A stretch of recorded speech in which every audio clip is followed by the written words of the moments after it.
concentrate more on the words. And this, I can't pronounce it as well as Tom would. Namanlagh is the book, and some poems from it are going to be read by the wonderful poet Stephen Rea. So please welcome Stephen.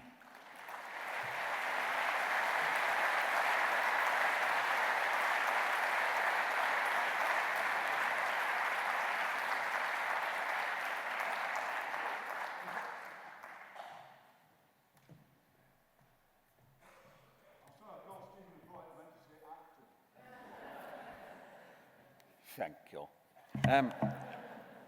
I must say I'm very honoured to be included in this wonderful occasion to stand in for my dear friend Tom Paulin. Tom has given me some notes and I'll try and remember them. Okay, first poem is because Namanlagh. Somewhere in the pine trees beyond the loch, two stones are being knocked together. Once, twice, three times, very dry. Maybe it's a chain gang working in the quarry.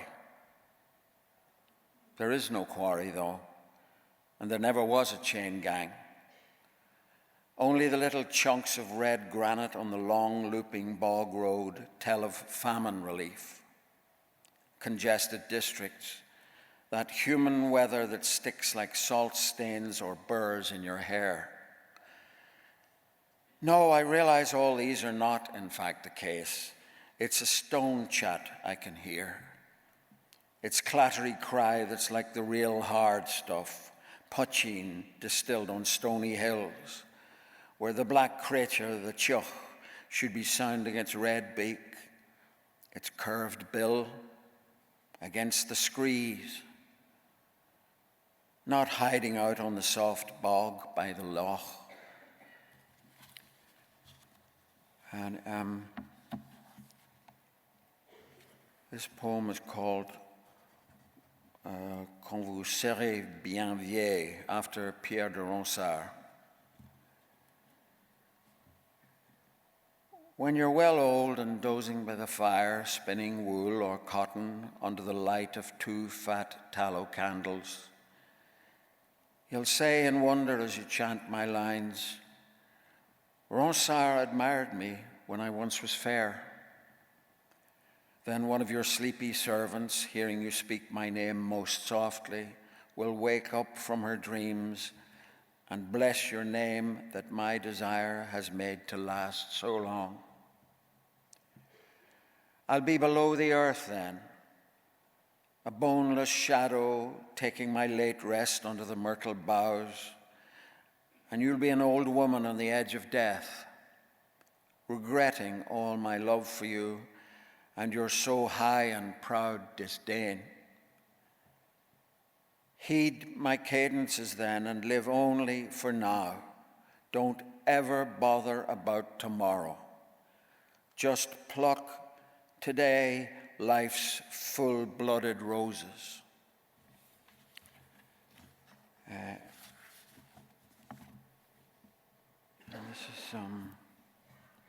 this is called Nothing to be Said. There was a smoke-dark desk in the study. It was oak, I guess, bog oak, and badly stained with wine and tobacco. It stood in front of a small window somewhere in Donegal, actually a back road near Pettigo, where the border runs through the main street. But where it is now is anyone's guess. In the new Ireland, there are no customs posts, no sangars, soldiers, police, or barbed wire. Looking out, I felt much less of a person than I did before, but knowing this new island was better, far better, than all that went before it. There was simply nothing to be said about the view of the mountains and wild rhododendrons strayed from some estate, or the sight of Ben Bulben, massive and tabled across Sligo Bay, which made me think of epitaphs that could neither get written nor chiseled in hard stone. I cast my eye back at the untidy room. I'd borrowed the place for a week on my own, hoping to read and maybe write. It was 2 long, dark years since I'd written anything of my own, and the books I'd lugged with me, I'd read at least once before. What's this like? I asked myself. And the answer coldly came back at me. It's like losing your job or retiring from the one that, though it died on you in the way back, at least filled your days with something to do. But now you're 7 whole days, long empty days with the blank page in the clarté of the window as you wait for An Post in his tiny green van, bringing letters and parcels with someone else's name, saying, neither this time nor this place is right for you. Okay.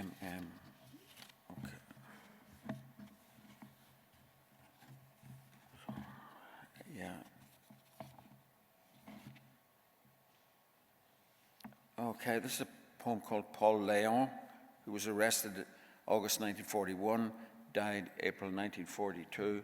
He was born into a Russian Jewish family, was a close friend of James Joyce, and acted as his unpaid secretary. Léon's middle name, Leopold, is a happy link with Joyce's hero, Leopold Bloom. Léon was arrested by the Gestapo and murdered on the train tracks between Auschwitz and Birkenau. Jean Moulin, mentioned at the end of the poem, was a hero of the French resistance.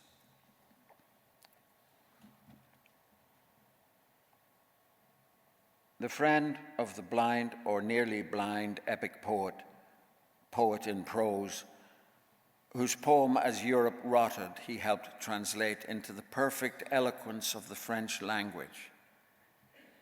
His middle name, Leopold, so they are father and son and father.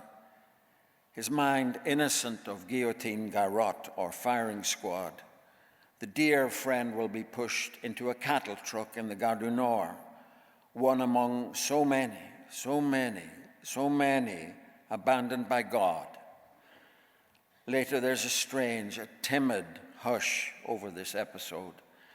And the 2 translators who worked for Vichy, as though we didn't want to blame France, as though when someone said, shush, there were oh so few collaborators, but give praise to Jean Moulin, and it's a beautiful language.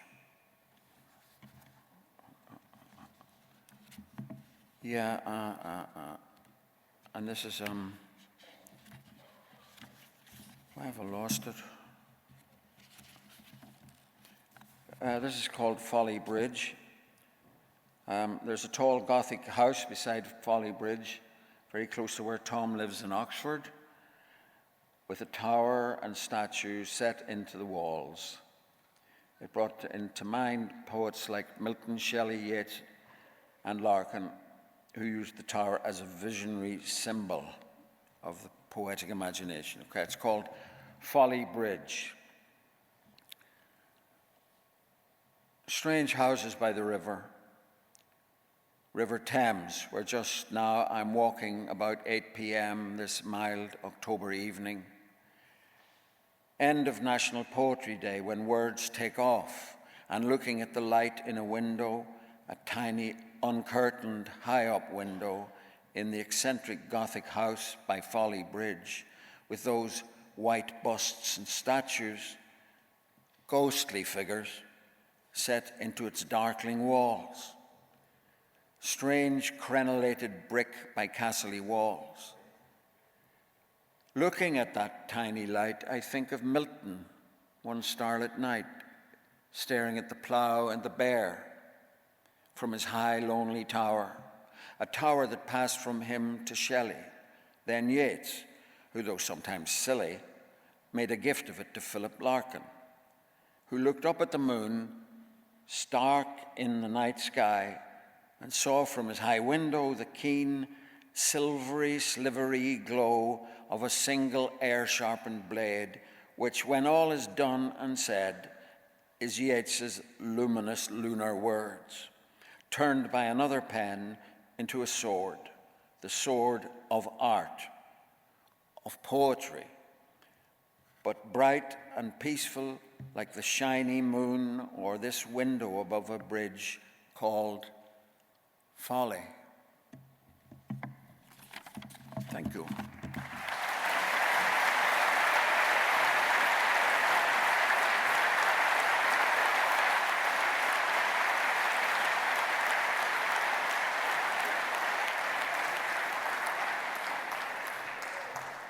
Thank you very much. Stephen Rea reading Tom Paulin's poems.